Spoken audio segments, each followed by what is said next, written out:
Well, hello, everyone. We are so glad that you're here for our TTR Presents. This is it's Wednesday, April 23rd. I remember a couple of weeks or a month, 2 months ago, it seemed like that was so far off. And here we are, or not even the beginning of April. We're almost to the end of April.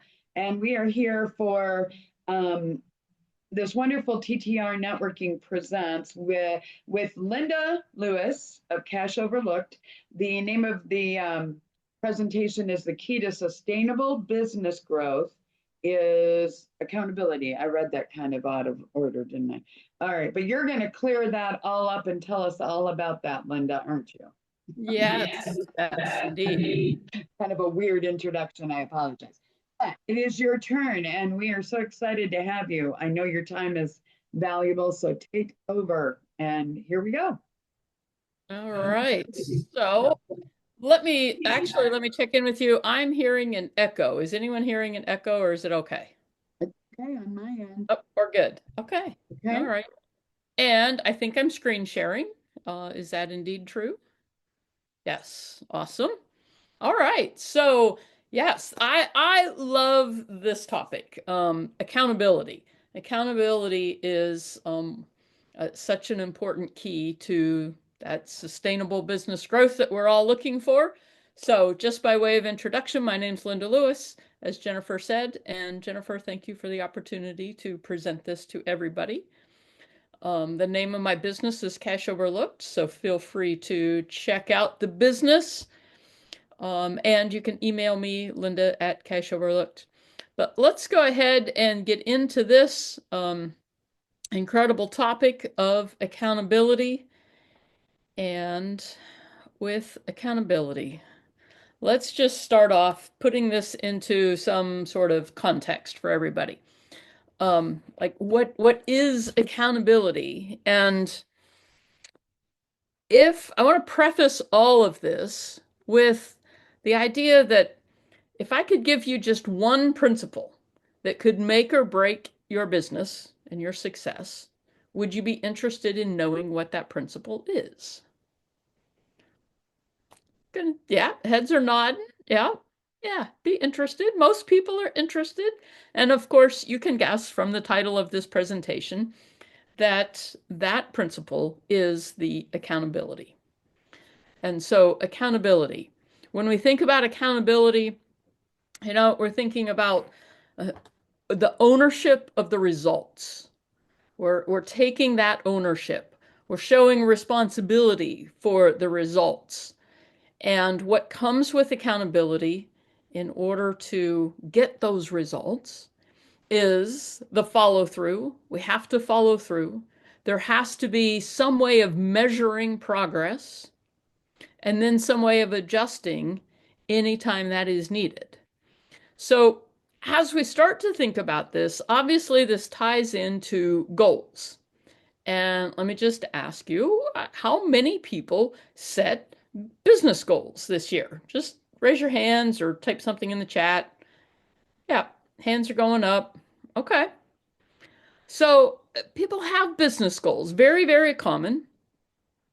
And when we have accountability and we have the follow through, we measure the progress, we adjust it as needed, we start to really see results accelerate.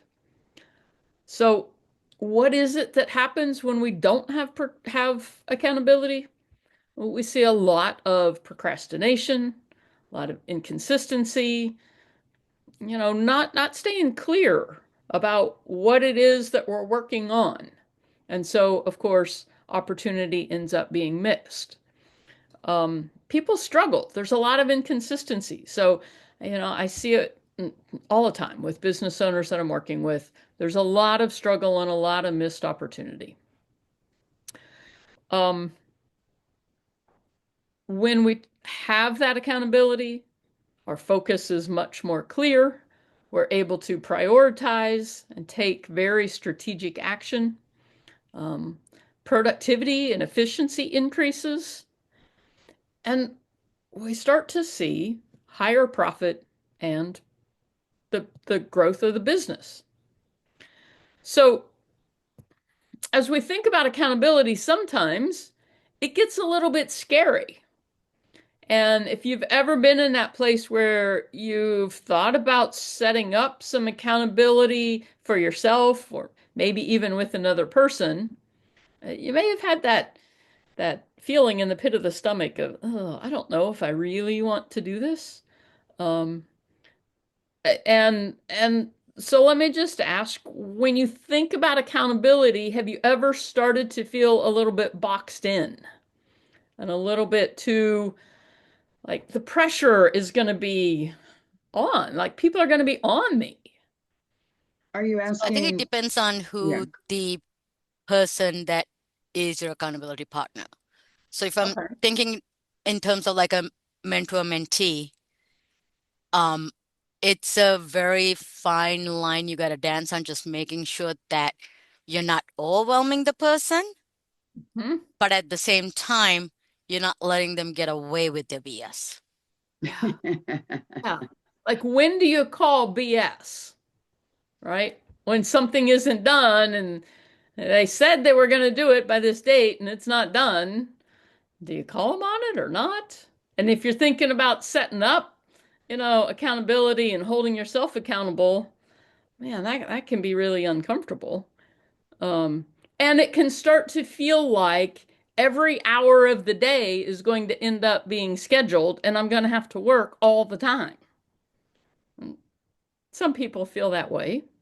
But so let me throw into this conversation the idea that what do you think about accountability and whether or not it's important for personal success, or is it just for business success? Oh What God, do you both. think?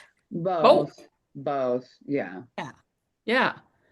Because one of the questions that often comes up is, this issue of like, are you enjoying the passage of time? Right? Are you enjoying it? Because there's a lot of things that we're doing.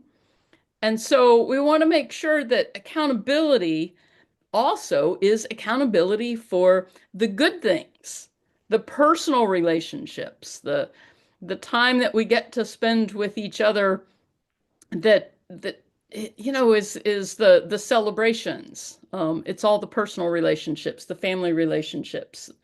It's not just accountability for business. Right. Now, tonight we're going to focus, mostly on the business side of things. But different things motivate different people. Sometimes it's music. I know for Jennifer, music is a big motivator. And so we want to include in this whole ball of accountability time for the things that really inspire us and get us to move. I have another client that I'm working with who loves to start the day by getting outside and going for a walk. And so Mhm. part of her accountability plan is about making sure that every day she actually does that. And so whatever it is, for you, think about what what else it includes so that accountability doesn't become something that begins to feel uncomfortable. Because actually accountability is is the key to that business success, but also personal success. When we are accountable and we have those good habits, then all of the things come together all at the same time. Mhm. All right. Okay. Lots of heads nodding on that. Mhm. So, um, so let me just ask, it seems like there's plenty of agreement here that accountability is important, right? Am I, Mhm. yep, I'm seeing heads nodding. Yeah. Yeah. Okay. Yeah. Philip, how about you? You feel like accountability is an important thing? Almost definitely. Most definitely. I mean, you have to have that accountability either yourself or for the other person to make it a success. So yes, it's very much needed. Yeah. Yeah. Okay. Um, so one of the first parts of this presentation, I just want to make sure that everybody's kind of on board with like what accountability is and why it's important and what happens when we don't have it. And then I want to move this topic into the area that is the most important thing to be accountable for, the most important principle in order to achieve that business growth and success. And so, what I'm going to present to you is the profit plan. Having a plan for profit in any business is the thing that solves so many other problems. When we have profit in our business, we have employee retention. We have money to do the marketing for the business. When we have a healthy profit margin, we can fund the benefits for staff members. We can take vacations. We have a better marriage, even. We have better physical health. We're eating better. We take breaks. We're not stressed out all the time. A thin profit margin, it just creates all kinds of problems for us. So, I want to present to you that the most important part of accountability is having a way to be accountable for your profit plan. And so then we'll talk about, well, what is a profit plan? And what is it that needs to be included in a profit plan? So let's. You said a thin profit plan or thin profit is something to be worried about, but isn't any type of a profit better than none at all? Well, some profit is better than no profit for sure. Right. Um, However, if a profit margin for a business is running around, we'll say 10%, because it's an easy number to work with here, 10% profit margin. So if you have a $100,000 business and net profit ends up being 10%, well, you only have $10,000. $10,000 profit doesn't get you very far these days. No, it doesn't, but it's better than nothing. Yeah, it's better than nothing. You're at least still in business. And so right now, Google is saying that the average profit, net profit, so there is a difference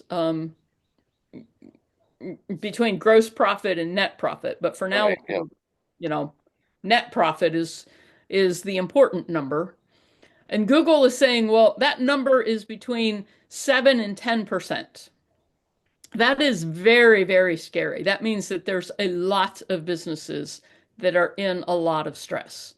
Mhm. Um, and so when we have a profit plan, we're able to stay consistent and reach the goals that are going to actually increase that profit margin. So think about going from a 10% net profit to a 15 or 20% net profit. Huge difference. Absolutely huge. Takes the stress off. And that's really where we want to see businesses grow. It depends on the industry as to what is a healthy net profit for that particular business. So, Um, Linda, can I ask a yeah, question? I'm yeah, not trying to take you down a different, but do you think that okay, you said that the 7 to 10%, what was my question? It was kind of, I guess it was, do you think that's a reason because businesses are stressed that some people aren't as good at the accountability end of it because they're almost afraid of, you know what I'm saying? I yeah. go ahead.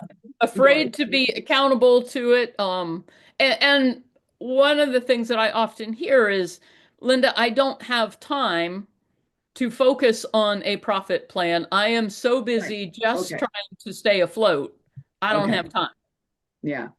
Is that kind of what you're Yeah. thinking? Yeah. And I'm just thinking people being a little bit stressed out, just realizing that, that things are really rough. And it's like I'm just barely being able to survive, let alone in what you said, let alone put a plan together. I mean, Yeah. I probably do need a plan. And if, yeah, That's what Yeah. yeah, Yeah, long, yeah. absolutely.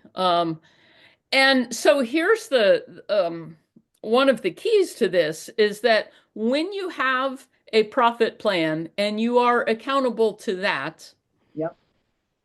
your profit margin will increase very significantly in a short amount of time. Um, so all of this other stress and the fear goes away. It doesn't take a long time to put together a healthier profit margin. Okay.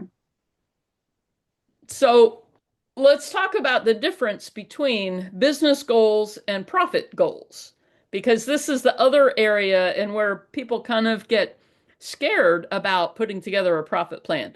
You know, I hear people say, yes, I have business goals. So let's, what are some of the business goals that you hear from people, or perhaps some that you have for yourself? Like what are the common business goals? What do you hear? Are you talking? Okay, so it could be something with numbers, like, is that what you're asking? Like, I mean, just to build, like in my situation, I want to double the number of groups I have. Actually, I don't. But but Oh, that okay. but that's the, you know what I'm saying? That's the kind of goal. So if you're talking about, it could be in terms of numbers, or it could be in terms of I want to do so much business in so much time, or is Yeah. that what you mean?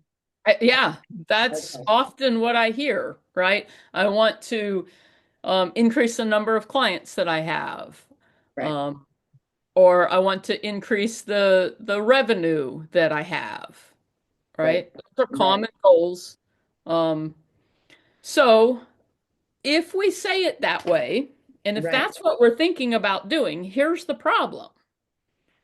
That business that has, we'll say, a 10% profit margin, if that business doubles, in most cases, they will still have a 10% profit margin.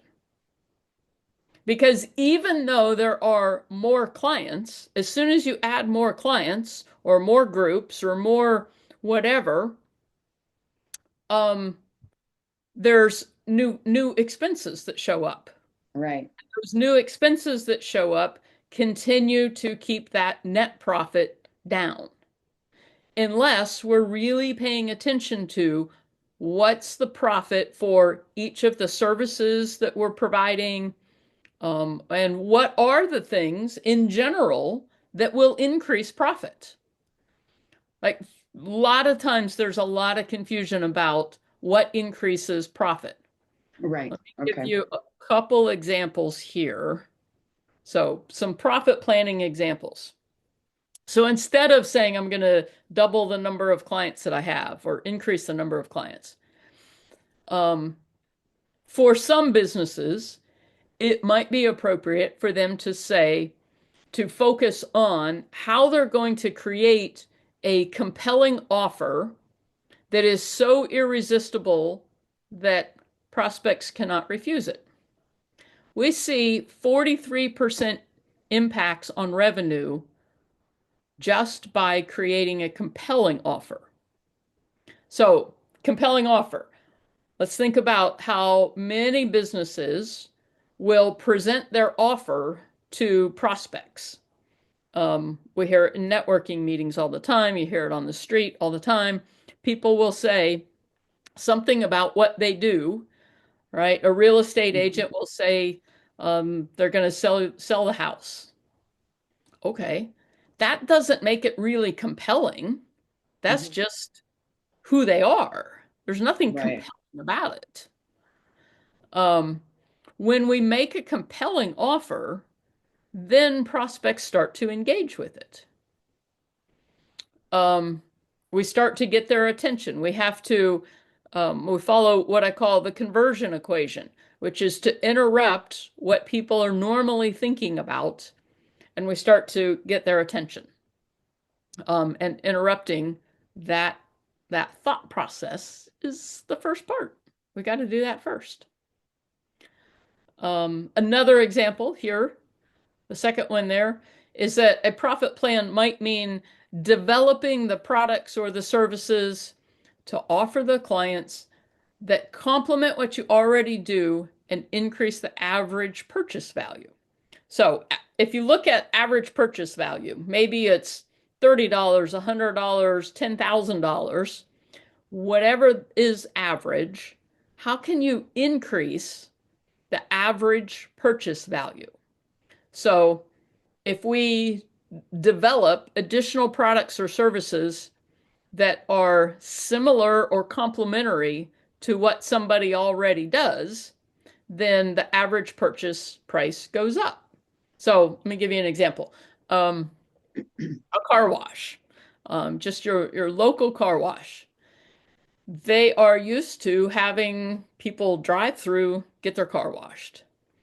Well, what can that car wash do to increase the purchase value? So instead of paying $7 or $10 to get the car washed, what they can do is make it really easy for customers to also buy any of the um,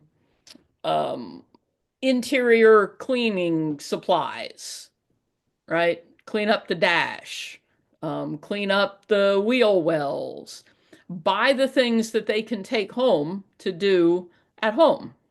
Because obviously, you've got a customer who's interested in what their car looks like. They're interested in whether or not it looks clean. So if they're interested in that, they're probably buying other things, other products somewhere else. So identifying what those products are, what those services are that are complementary, and offering them to prospects can increase that average purchase value. Does that make sense? Yep. That's an example that a lot of companies would benefit from. Right. Okay, the third one that I put on the screen here is follow-up. Follow-up with prospects 12 times or more after they've raised their hand and expressed interest in what you do. All right, so many companies don't follow up. Yeah. Right? You can easily increase your profit just by doing the follow-up. So often people will say they want yeah, I can say that.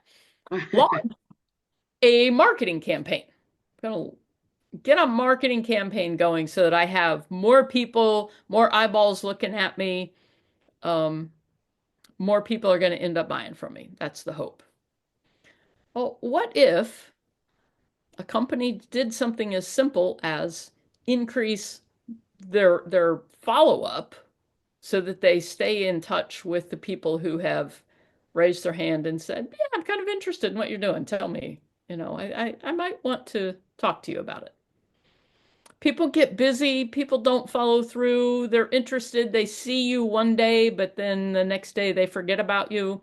But if you have a system for collecting their information, email, phone number, what it is they're interested in, how many times do you follow up with them? Mm-hmm. So those are simple things that can dramatically increase the profit that a company sees on their bottom line. And just by doing those things, a company's net profit margin can go up pretty significantly. So those are some of the things that I'm, wanted to present just as ideas about how to increase that profit planning that are often overlooked when people set their business goals. How many of you right now could confidently tell me your monthly profit goal? Anybody? Sure she Yeah. can. Pavi 3 can do everything. She's awesome. There we go. She's I got her own. mean, if I don't keep that to myself in line, Yep. it's me, myself, and I. And I've got a partner over there that kicks my butt when I don't keep myself in line. I don't know that this business would have lasted 5 years. Yeah. Yeah. Yeah. And so when we are talking about that, one of the metrics that we need to track on a regular basis are the things that lead to the financial success that we want to achieve. I will often hear people say, well, I want to have, $1 million business. Well, the problem with that is that you might have a business that has $1,100,000 in expenses. You're in trouble. Or it might have $990,000 in expenses. So having that top line revenue figure isn't going to mean that we have profit under control. And looking at that report that the accountant gives you, hopefully on a monthly basis, there's some critical information in there about how to achieve more profit and really honing in on that, tracking those financial numbers and the metrics that lead up to it. So other things to track would have to do with, well, how many people expressed an interest in working with you? And then what's the conversion rate of the people who expressed an interest who actually became a buyer?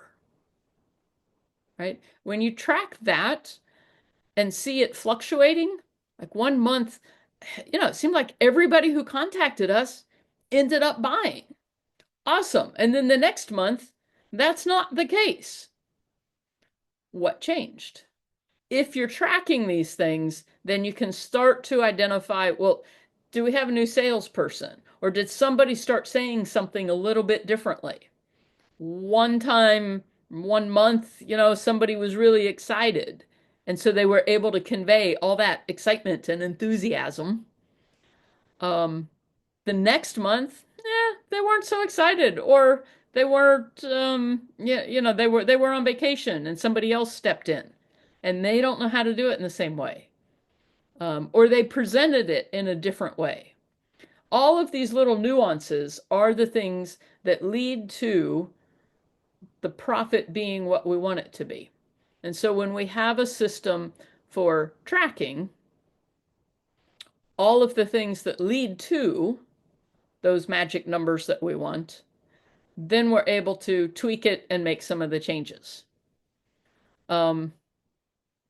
Anybody have a financial metric that you do track on a regular basis? So Just the Linda, expenses. yeah, oh, the expenses, yeah, the Okay. expenses. Yeah. I'm going to be honest with you, and not that we're recording this or anything, but for our situation, until what, Philip, you've been retired now 2 years plus, whatever. And I finally have our crap together. I don't know, I'd say S word, but it's recorded. But we are finally like kind of working, because my vision has always been I go out and get the people or the jobs, and then he tracks all the makes everything work.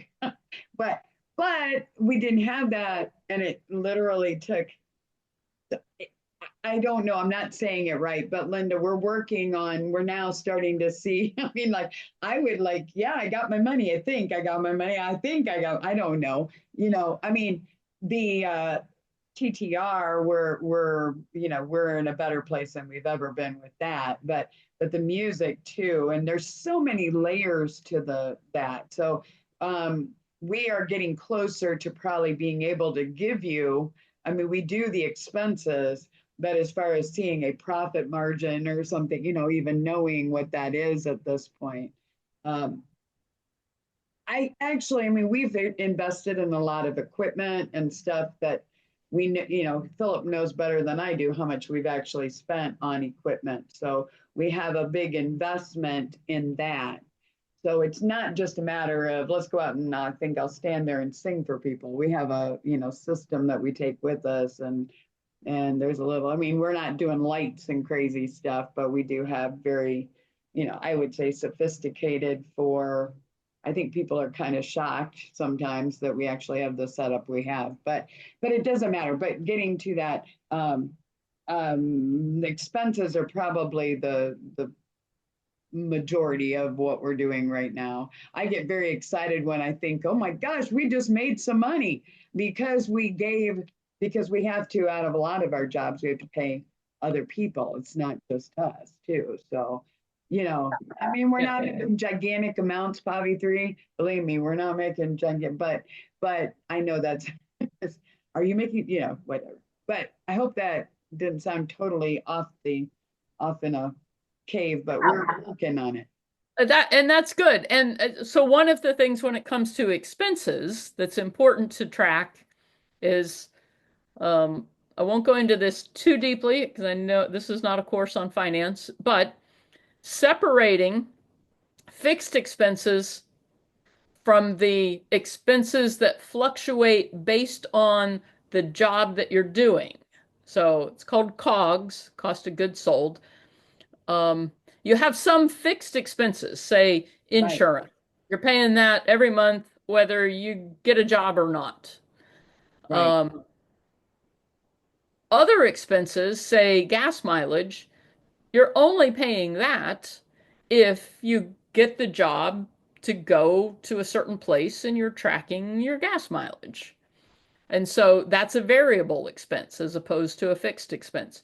And you right. want to know the ratios related to that. When you understand more of that business finance and you're tracking those things, it will really help you in determining how you're doing so that when you do make that big purchase, right, you buy some new equipment, you can separate fixed expenses from variable expenses. It makes a really big difference. Okay, So, good. yeah, yeah. Um, the, oops, there we go. One of the other things about accountability, and we touched on this at the beginning, is self-accountability, right? Big temptation. I'll hold myself accountable. Holding ourselves accountable often doesn't work. It has very, very limited success. It is so important. I want to encourage everybody who's listening to this to not rely on self-accountability. Um, we all have blind spots. We can't see it. We need somebody else to be looking at it. Um, we are good. Well, the very first one here, most business owners set goals but fail to follow through. We need that external push, that external accountability, and somebody who knows how to hold you accountable in the right way for you, who's not too harsh and is not too soft. Some people need a very aggressive accountability partner, someone who is going to get on the phone with them if they don't achieve a goal and is going to read them the riot act. Some people need it. Other people are absolutely not going to put up with that, right? They're not going to do it. That's not how they're wired. So finding somebody who's going to hold you accountable in the way that actually motivates you might take a conversation. Some people can adjust how they hold people accountable. Some people can't, right? So anytime I'm working with a client, I try and find out what are the things that are motivating and what are the things that just silence them and they're just not interested in. Um, and then I try to vary that. Now, if somebody needs something that I can't provide, then I'll refer them to somebody else. It might be that we're just not the right fit, and that's fine. It's nothing personal. The blind spots that we all have, the overestimating of what we can get done. Oh my goodness. When we try and hold ourselves accountable, we tend to overestimate what we can get done. And then when we don't get it done, there's that disappointment and that sadness that comes in and then we kind of give up on it. Well, I was going to say, Linda, isn't, I guess that's what I keep coming back to in my mind. It's like if you're kind of like I have been at different times where I've kind of like said, I can't accomplish it anyway. I'm not going to set goals or what, you know what I mean? It's almost kind of like you're defeating the purpose. I mean, and I found with the other people in some of our groups, it's really nice to have other people give me their insight on, like you're saying, the overestimating and the blind spots. I mean, when you have other people, they see things you don't see, which I know is what blind spots are, right? But overestimating, maybe kind of giving you a little bit. I mean, I don't know, Pavi 3, I think you could be kind of a nasty accountability partner. You wouldn't take any junk. I mean, you I would. think it depends on who it is. Um, I go back to the whole mentoring thing. Like Spencer laughs at me. He's like, every time I leave the house, he's like, you don't have time for another mentee. Um, Huh, but but you're what it doing comes down to is you have to know who it is that you're holding accountable and how they need to or want to be held accountable. So if Yeah. you go up to like a soft spoken individual and act like I do, you probably get them running for the hills and they'll probably quit their job. Yeah. So, So Linda, yeah, go ahead. I'm sorry. no, I was just gonna say, so I think you gotta cater yourself to who you're working with. Yeah. It's got to be the right match. Right. So really quick, Linda, really, we had accountability. Lisa's jumped on now. We had accountability partners in our Northside group. First couple, well, we had it for a couple of years. And Steve Farmer and I, well, and he's a good guy. I mean, but anyway, he and I, he was no, what I don't remember. He wasn't. He laughed at me because I wasn't strict enough or something like that. I think that was what it ended up being. No, you just couldn't make goals. Your goals were too loosey goosey. Okay, What there he you go. gave you a Now hard she time about. I'm so glad Lisa jumped on to tell you that my goals were loosey goosey, but I do think that's probably true. So, but I guess I was just thinking that it exactly what Pavi 3, it depends on who it is because we had accountability partners and some of us had great experiences. I think Lisa, didn't you have a partner that didn't even show up most of the I time? had Tom Malappet. Yeah, well, she did name him. Okay, he's good, whatever. But Linda, yeah. So these are all good things. Sorry, I didn't mean to take a Yeah. stone. Well, and Tom was you Tom about was a goals. great guy. He was a great guy. He would show up. We would set on the schedule that they were like the second week of the month was accountability check-in. Okay. And he would show up to every meeting of the month except for that week. Yeah, Yeah. yeah. That's And when I would try to contact him, I would text him or email him like, hey, let's check, you wasn't there, so let's check in. I'd get crickets, Yeah. you know. He does not want to be held accountable. And so there's different reasons for not wanting to be accountable and not reaching the goals. And it can mean that it has something to do with the blind spots, or it can be, well, the fourth one there, that not breaking goals into actionable steps. Like so often, we think we can get so much done. It goes back to the overestimating. We have these blind spots. We think we can get it all done, but we haven't really broken it down. And maybe it's a goal that we're trying to reach and we've never gone there before. So we don't know what's involved in hitting that goal, right. right? So if we don't know all the steps, all the components to it, then we might overestimate it. We might overestimate the amount of time that we have available to us to work towards that goal, or we don't even think about how much time it's going to take. It's just, I have Yeah. a goal, I want to do this, but until it is on your calendar for a specific time that you're going to work on something, I'm not likely to believe that you're actually going to achieve that goal. I think there's another element in that, and that is the fact that sometimes our goals, and I'm not trying to sidetrack your whole conversation because I came in late, but the too often I've had clients or accountability partners come into me and they'll say, my goal is 10 new customers, this year. Yep. Yep. And I always come back to them. I'm like, okay, what does 10 new customers represent? Because if 10 new customers represents an additional $10,000 income, then you may only need 3 new customers, or you might find revenue in your existing customers and find that you really don't even need, one more customers to get that $10,000 revenue. Yep.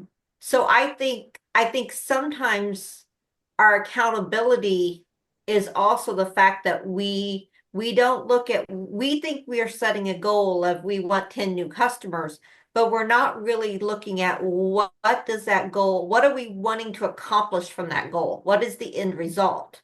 Because if the end result is a dollar amount, then it may not be 10 customers. There's other ways to get there. So, sorry. So just to real quickly state some of what we were talking about before you jumped on, Lisa, is what is it that is so important to be held accountable to? Like we can set up accountability partners for holding us accountable for lots of different things, but what is the most important thing that we could have somebody hold us accountable for? And what I'm proposing here is that it is your profit plan. And when you have a clear profit plan on how you're going to increase your profit, that is the most important thing to have an accountability partner for. And so a profit plan is something that we break down. I gave some examples earlier, and it takes into account what you were just talking about, Lisa, that whole concept of, do you really need 10 new customers, or is there a different way to get there? What is it that's going to increase the profit margin for that business? And I will go ahead and I'm going to scoot ahead to here to this recipe for accountability. And then I'm going to also make an offer for any of you who are interested in developing your profit plan to have a meeting so that we could actually take a look at your business to see what it is that would be the most important thing for you to be working towards to increase the profit margin, because profit is the thing that solves all the other problems. It's the big domino, right? It solves the not being able to hire employees, not having the money for a marketing budget, all these problems that we come up with when we have the profit, then it opens the door for being able to do these other things. So this recipe for accountability, what I'm proposing is that everybody start with your profit plan. If you have one, that's fantastic. If you want to meet with me, I'll be happy to meet with you. Once you have that plan, set those goals with deadlines, how you're going to get there. Identify those specific steps, break it down so that we can actually see all of the steps that go into achieving that profit. Number 4 is that tracking system. If we don't have a tracking system, then we're not actually going to achieve that result that we're looking for.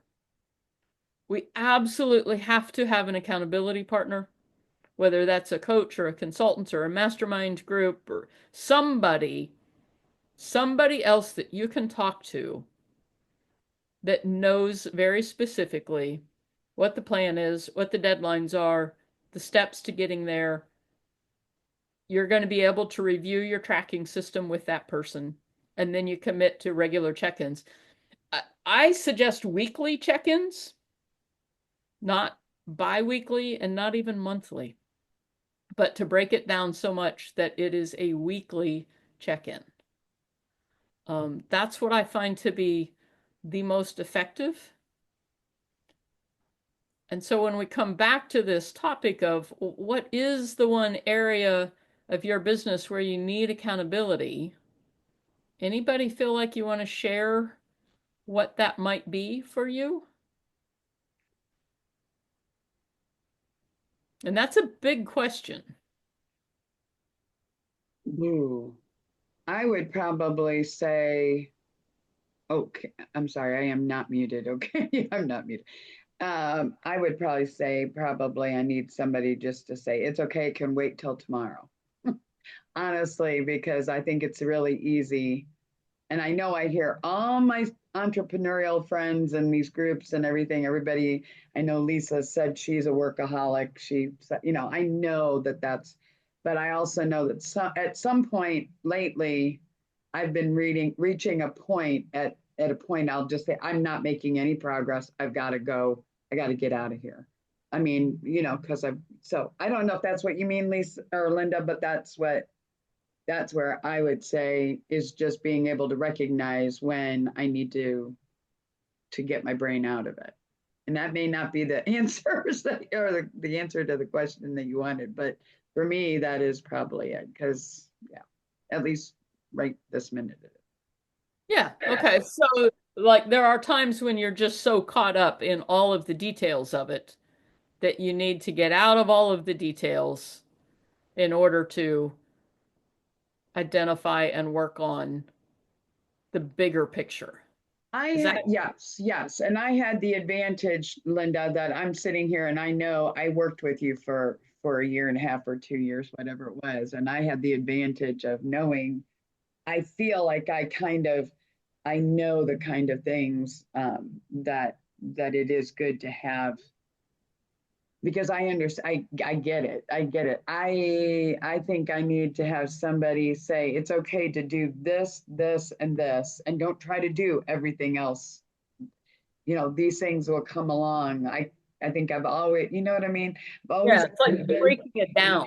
breaking it down is a big, it's very difficult. I mean, we all talk about it. It's kind of what Lisa just said, if you can, well, along those lines, 10 new clients, well, what does that mean? If you could look at it and say, well, are five going to get me there?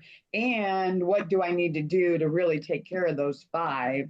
Maybe you'll get 10, but step those steps. I think when I'm in these calls with people or groups and you're going through and you're showing how it works and that, if you did this every day, and don't try to get it because I grew up, you did all the work, then you play, and I'm always kind of like, okay, I'm gonna do everything I can to, you know what I mean? So I know I'm talking a lot.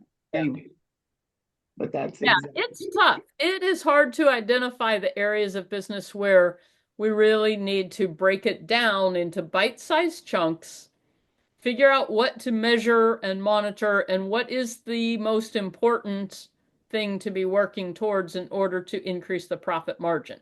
exactly. Yes. Yes. I agree with you. Well, so I'm gonna, again, not having heard the whole presentation, but I'm going to kind of my input on that with I'm getting tongue tied. When I work with all of my clients, the number one thing the first thing that we hold them accountable for is their time. And that is because time is your one resource that it's does not regenerate and it is limited. So you have to look at how you're using your time. That kind of goes back, it all kind of circles around to delegation that I talked about last month, because again, you only get so much time. When the day's done, the day is done. And you can get a new client and get more revenue, or you can lose money and get a new client and gain that money back. You can cut expenses to gain more money. You can't regain time. If you spend 2 hours playing a video game, you're never getting those 2 hours back, you know. So that's, to me, that's always the very first area of business that I hold accountable is, how am I using my time? How are you using your time? And so that would be my answer. Yeah, For and that how we use our time is so important. Are we taking the steps that we need Right. to get to the place that we want to be? And do we know all the steps? Do we have the resources to take those steps? Do we need to learn some new things? Do we need to hire somebody? Like, what is it that is holding somebody back from reaching those goals?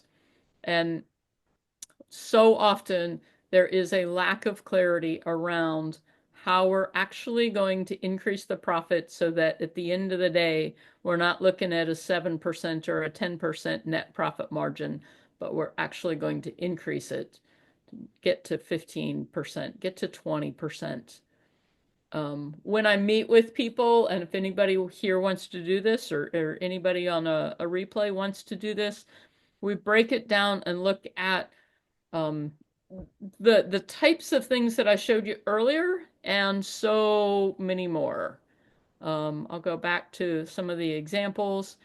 Those are just three of them. There's really many more steps that we put into it to identify for that particular business, given how large or small it is, how many people are employed, given where that business is in its journey of business growth, what is the next thing that that business needs to do in order Right. to increase their profit? Because Right. once you increase the profit, that's the big domino that knocks over everything else. So that's I would say that is probably the most important key to business success is accountability to your profit plan. What is your profit plan and how are you going to be held accountable to it? So happy to meet with anybody to go over that and talk about your business and what are the things that are going on in the business. And then we narrow it down to a step-by-step, 1 week at a time. Okay, do this week. All right. And it builds rapidly. People are surprised how So, rapid.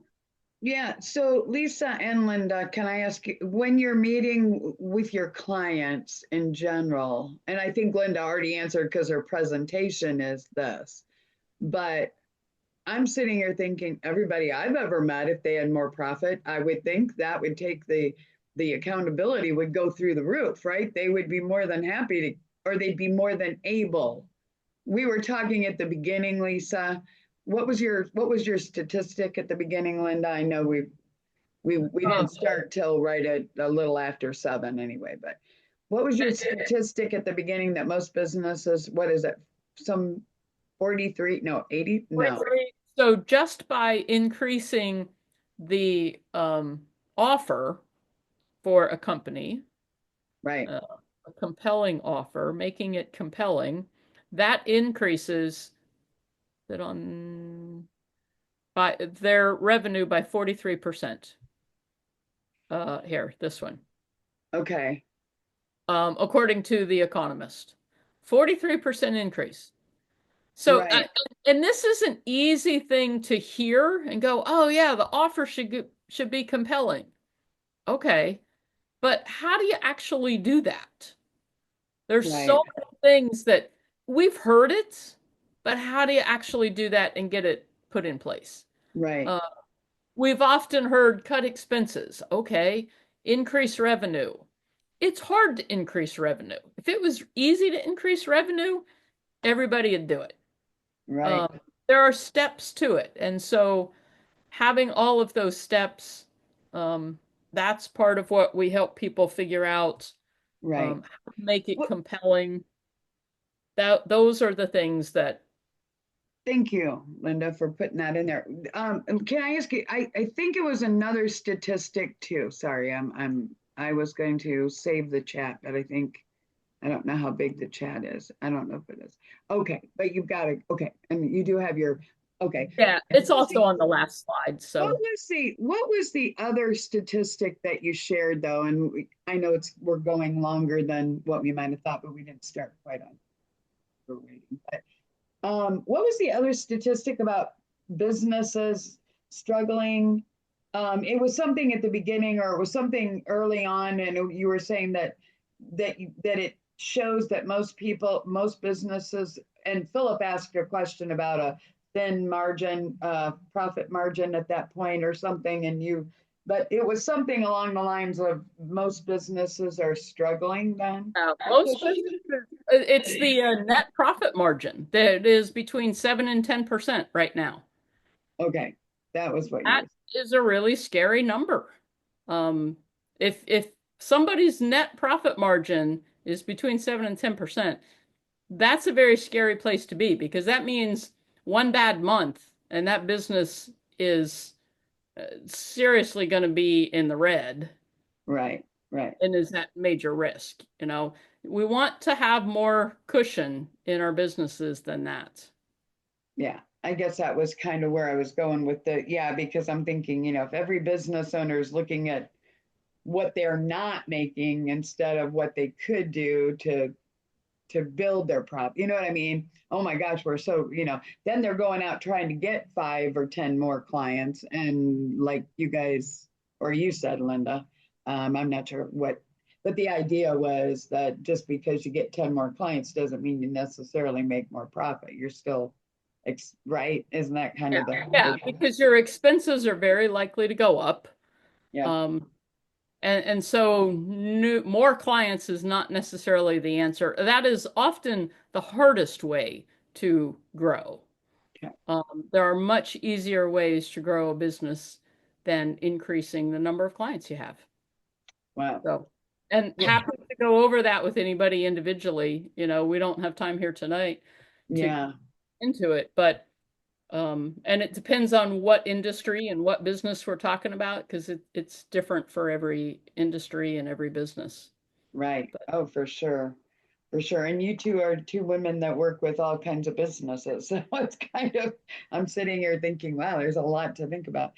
Well, I know we've gone long and I am going to, we're going to post this. And Lisa, you can help me, obviously, get this posted. But I know all your contact information is in there, Linda. And I know it's something different. You guys work with businesses all the time. I think it's just a whole different mindset than some people. Certainly we all want to make more profit, but your first thought is the obvious, get more clients. Well, of course, but like you said, if we could all do that, then but there's so many other things that we could do, and that margin, that padding would certainly help more to be able to bring our accountability. So that 10, there's 10 steps, right? Is that what it was? 10? What was that wasn't 10. You had one of the last ones was the accountability part. the recipe for accountability, that one. Yes, recipe and how many different recipe ingredients were there? I put 6 on here. Okay, 6. Okay. So develop your profit plan. What's going to increase that profit margin for you? And Right. then set your goals, identify your steps, track it, find a partner, and then check in. How often are you going to check in? Really commit to that.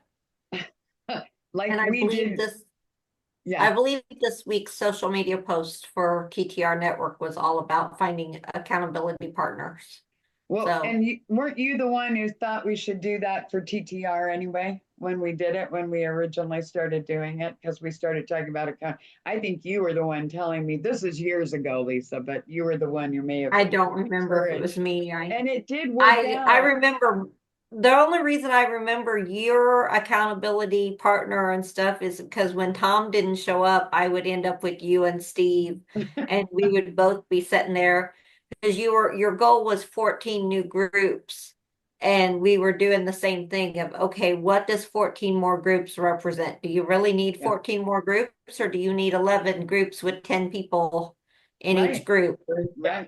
or and stuff? And that's the only reason I remember yours is because when Tom didn't show up, it was either me sitting there doing nothing by myself or joining another group. And I typically joined yours and Steve's. Well, let me just say, Linda, let me just say and when we first did it, Steve Farmer, and he was always awesome on that, but he had goals. He had areas that, I He's mean, very goal he was a oriented. great, yeah, he is a real estate agent. He's still doing that and he's doing very well. But I'm just saying, he was a very good person to have as an accountability partner.